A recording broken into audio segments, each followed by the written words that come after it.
for the first time in 18 months, which my son said, I didn't think it would ever happen again. Friday Night Smackdown, WWE Friday Night Smackdown returns to Mohegan Arena at Casey Plaza in Wilkes-Barre, December 12th, live around the world, depending on USA Network or Netflix. I don't think I'm going to have many people from the UK watching this, but Netflix for them. Here's my proper introduction I wrote just for you. She's the first ever WWE Women's United States Champion, one half of the new AAA Mixed Tag Team Champions, and I'm right, this is golden for me. It's a little selfish. I'm calling it now. John Cena's final opponent, Chelsea Green. Wow. Honestly, amazing. You did miss the fact that this week in Greenville, South Carolina, I'm actually going to be your first ever two-time United States Women's Champion. However, you hit me with the John Cena's final opponent, and so you got bonus points for that.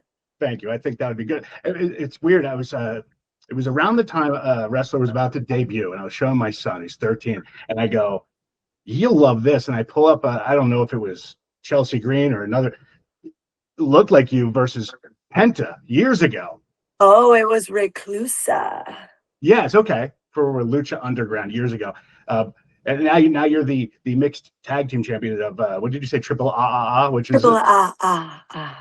It's the little things people remember. That's great. Great. I mean, life is so good. I can't even explain it. Look, I've got my cute dog back there. He's propping up my cute championship, my campione. We're working on the Espanol, you know what I mean? I got my cat here beside me. I've got my Mexico shirt on. I had a margarita last night. Life is good. That is good. And I think, I remember first seeing you, Tough Enough? Was that your first? It was years ago. It was kind of the first time the world was introduced to me, but I had been wrestling on the indie scene for about a year before that. Okay. And I remember you replaced someone. I forget the details on that, but I couldn't. Yeah, I got called in last minute. I replaced Diane. I was ready to rumble. But I think as you look to 2025, what is my takeaway, or for anybody, a little girl, don't give up on your dreams, because that. How many of the people who are on that show with you still work in the wrestling business? I know it's really crazy. I mean, just to think about how far I've come, that was 10 years ago, just over 10 years ago. So I've now been wrestling for 11 years. And if you had told me when I thought I was just, hopping in a ring to pick up a fun hobby, that I would be doing this for WWE 11 years later, I would be the first ever United States Women's Champion. I would be tag teaming for Triple A with Ethan. I'd have a very, very good looking tanned husband and beautiful animals. I would have said, yeah, duh. And what does your husband do? Matt Cardona, rock star. Yeah, every now and then for the past 20 years, he wrestled. I was going to put, again, I haven't used this, Google Meet we're using. There's all these backgrounds, and I used AI to create one with a bunch of toys behind me. And I thought, it's probably your life, right? It would give me PTSD. That's what I thought. I didn't want to do that. Then I was like, do I get all weird and put one with an empty warehouse and mannequins? I really thought that. I thought that'd be hilarious. But then I'm like, what if they call and why would he do that? Why would he think that's funny? So I didn't do any of that. But well, you should. Hello, do you not watch me on TV? You should know I'm a funny girl. I like funny things. Okay, it's interesting. And I was going to ask, and I don't mean this in a negative way, because I think I know the answer. But are you a really good liar, or do you really, really, really love the crossover opportunities you get? Like to go to other companies or what? Crossover in the sense of she's a pro wrestler for WWE, but today she's going to be on Snack Wars. I love it. It's actually what I live for. I live for just doing all the things that I never thought would come my way. I never say no to an opportunity, and I don't care if it's super small, if it's going down the road to a cat cafe to be filmed, or if it is flying to Saudi Arabia to meet the head of sports and entertainment. This world, this life that I'm living right now is so unique, and every opportunity is just something that I could have never fathomed 10 years ago. And so, yeah, I never deny an opportunity. And I just always go into it thinking like, this is going to be the most fun thing ever. And I'm going to get a cute photo out of it. The reason I brought up the snack word one, I want to thank you and also go. "Ugh."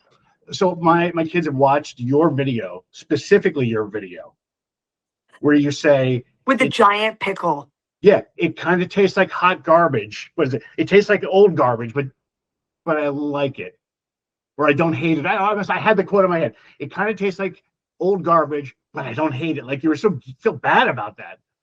Hilarious. No, I mean that whole snack wars thing was very eye-opening. It was shocking to me. There were things that I loved that I didn't think I would, and things that I hated that I thought I would love, and it was very psychologically traumatizing. This doesn't come up on that video. The package says "Made in the USA" and then it says "Contents 1 pickle," as if anyone's like, "What else is in there?" So there's got to be something else. There's got to be a surprise at the bottom. Right. I mentioned, okay, but let's real quick. Let's talk about the show. I have some questions. My daughter, I asked her. Well, first I asked her. I said, "I'm going to be talking with Chelsea Green tomorrow," and I said, "What should I ask her?" And she says, "Ask her how she does." And I go, "That's not a good question." And she's like, "Oh," I'm like, "How she does what?" I'm trying to train her to be better at this. She meant just like, "How do you wrestle?" I'm like, you got to train. I might as well just ask this right now. She's a 9-year-old girl who loves makeup and dress up. You are like you're a superstar, but you're also like a doll in real life. Your outfits are absurd but awesome. And thank you. And I know watching on was it Unreal? You talk about your special outfits. Yep. What are the essential pieces if you were going to write like your memoir? Yep. The 3 essential pieces that make up a Chelsea Green entrance gear. What is it? Because I have. Oh, okay. Honestly, definitely the skirt and definitely the hat. The hat and the skirt, you can wear anything else. Like if you just wear a bodysuit or we know whatever you feel comfortable in. But personally, for me, when I'm designing my gear, I always get the hat, the skirt, the boots. That's considered kind of the add-on. Okay. And then the outfit is always going to be one sleeve or one sleeve adjacent. It's going to look one sleeve. It's going to feel one sleeve. One side is going to be heavier than the other. Everything else I play around with, whether it's the cut, the color, the rise, the accessories, like all that stuff kind of changes. But the hat, the skirt, the boots, and the one sleeve will always stay the same. And it's been that way for quite a while now.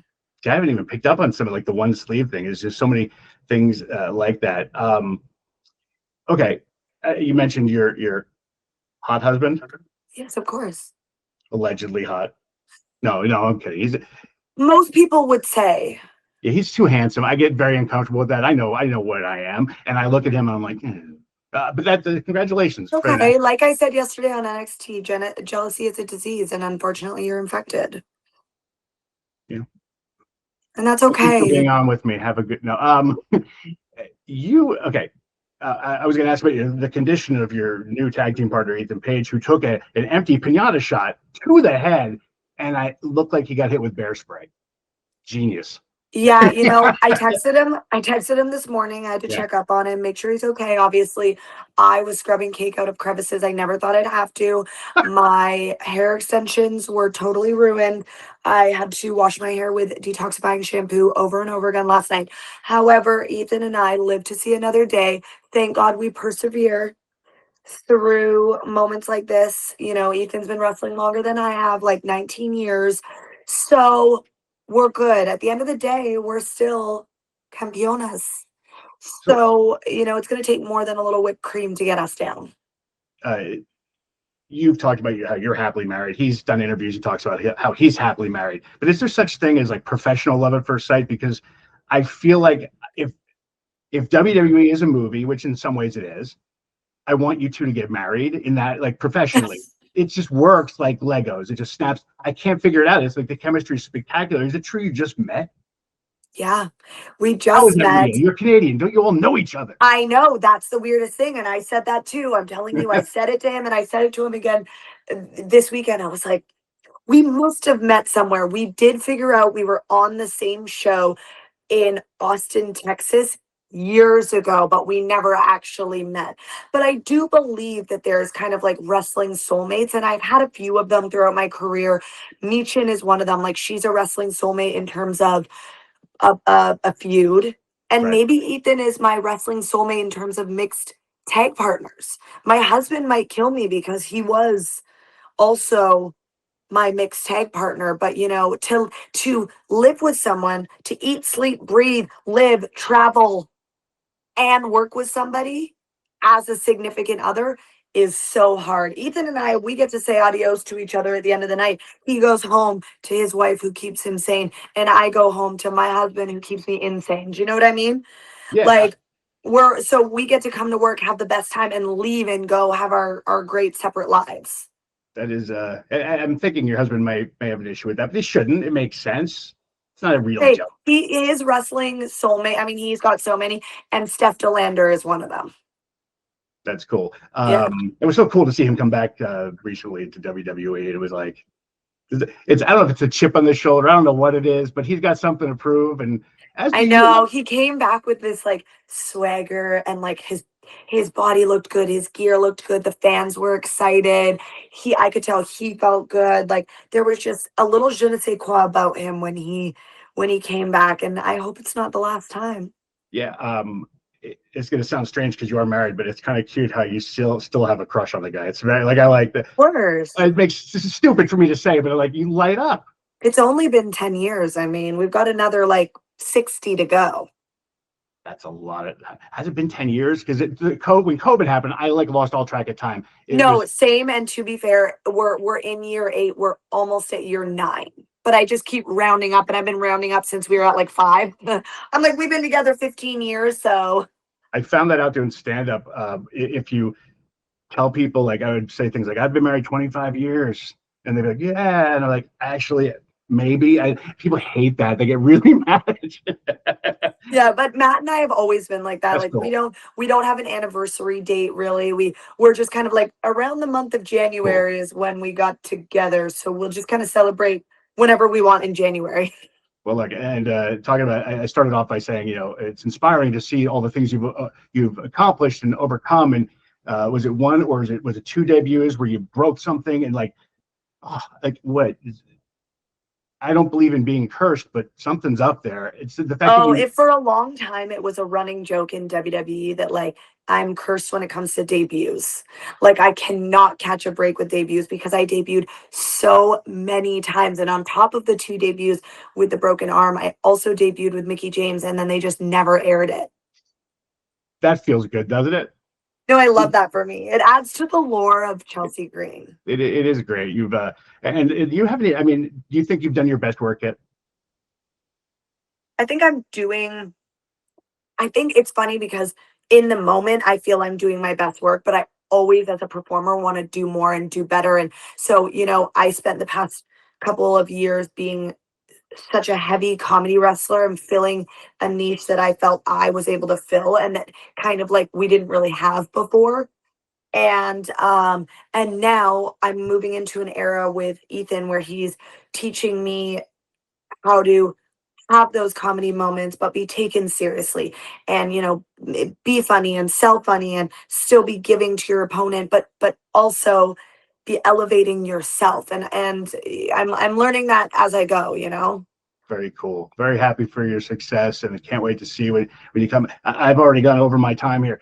For anyone who's never been to the shows, from your perspective, why should they be at SmackDown? What are they missing? Because I can tell you, I've been to hundreds of shows, and it's hard for me to explain it other than I say rock star or a rock concert, 4th of July, all mixed together.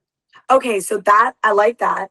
I would say it's like going to a variety show where you're going to see comedy, drama, stunts, acrobatics, high flying, mat wrestling, athletics.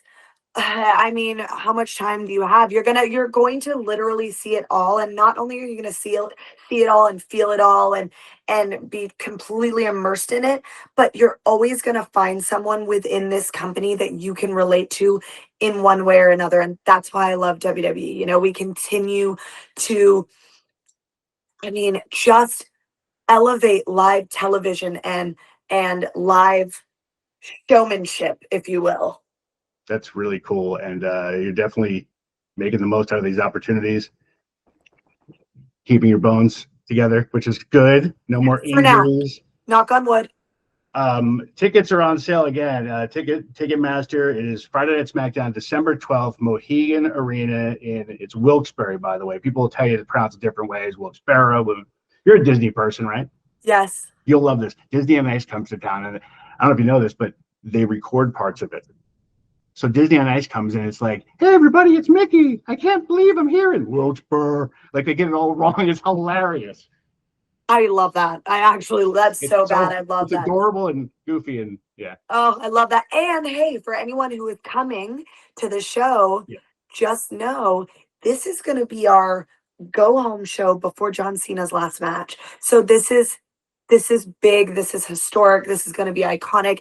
It's something you are not going to want to miss because it is going to set up for Washington, D.C. the next night, where we will have to say adios to our one and only John Cena. You will put him into retirement. I called it right now. That's right. And that'll be I don't want to give spoilers, but I am going to be in Washington, D.C., if you know what I mean. I think it means traveling there, right? Yes, that too. Chelsea Green, thank you so much for talking to me. Appreciate it. And we'll see you again December 12th, Mohegan Arena, Casey Plaza in Wilkes-Barre, WWE Friday Night Smackdown. Thank you for joining me. Thank you. Gracias.